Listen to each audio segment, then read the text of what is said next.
Final గా పునర్వికాకి injection చేసేశారు. ఎస్ఎంఏతో బాధపడుతున్న పాప పునర్వికాని బతికించారు. 16 కోట్లని చాలా చిన్న అమౌంట్ చేసేశారు. మీరంతా మనిషి తలుచుకుంటే ఏదైనా చేయొచ్చు అని మళ్లీ నిరూపించారు. 2 తెలుగు రాష్ట్రాలు పునర్విక కోసం నిలబడి 16 కోట్లు అసాధ్యం కాదు అనుకునే దానిని సాధ్యం చేసి చూపించారు. పాప కోసం ఫండింగ్ చేసిన ప్రతి ఒక్కరికి థ్యాంక్ యూ సో మచ్ అండి. పునర్విక లాంటి ఎంతో మంది మన తెలుగు రాష్ట్రాలలో ఉన్నారు. ఒక రిషి కుమార్, ఒక సహస్ర మహావీర్, ఒక ఆర్యాంష్, ఇలా ఎంతో మంది ఉన్నారు.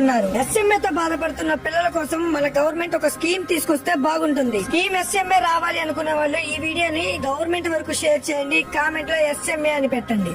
ఫైనల్ గా పునర్వికాకి ఇంజెక్షన్ చేసేశారు. ఎస్ఎంఏతో బాధపడుతున్న పాప పునర్వికాని బతికించారు. 16 కోట్లని చాలా చిన్న అమౌంట్ చేసేశారు. మీరంతా మనిషి తలుచుకుంటే ఏదైనా చేయొచ్చు అని మళ్లీ నిరూపించారు. 2 తెలుగు రాష్ట్రాలు పునర్విక కోసం నిలబడి 16 కోట్లు అసాధ్యం కాదు అనుకునే దానిని సాధ్యం చేసి చూపించారు. పాప కోసం ఫండింగ్ చేసిన ప్రతి ఒక్కరికి థ్యాంక్ యూ సో మచ్ అండి. పునర్విక లాంటి ఎంతో మంది మన తెలుగు రాష్ట్రాలలో ఉన్నారు. ఒక రిషి కుమార్, ఒక సహస్ర మహావీర్, ఒక ఆర్యాంష్, ఇలా ఎంతో మంది ఉన్నారు. ఎస్ఎంఏతో బాధపడుతున్న పిల్లల కోసం మన గవర్నమెంట్ ఒక స్కీమ్ తీసుకొస్తే బాగుంటుంది. స్కీమ్ ఎస్ఎంఏ రావాలి అనుకునే వాళ్ళు ఈ వీడియోని గవర్నమెంట్ వరకు షేర్ చేయండి. కామెంట్ లో ఎస్ఎంఏ అని పెట్టండి.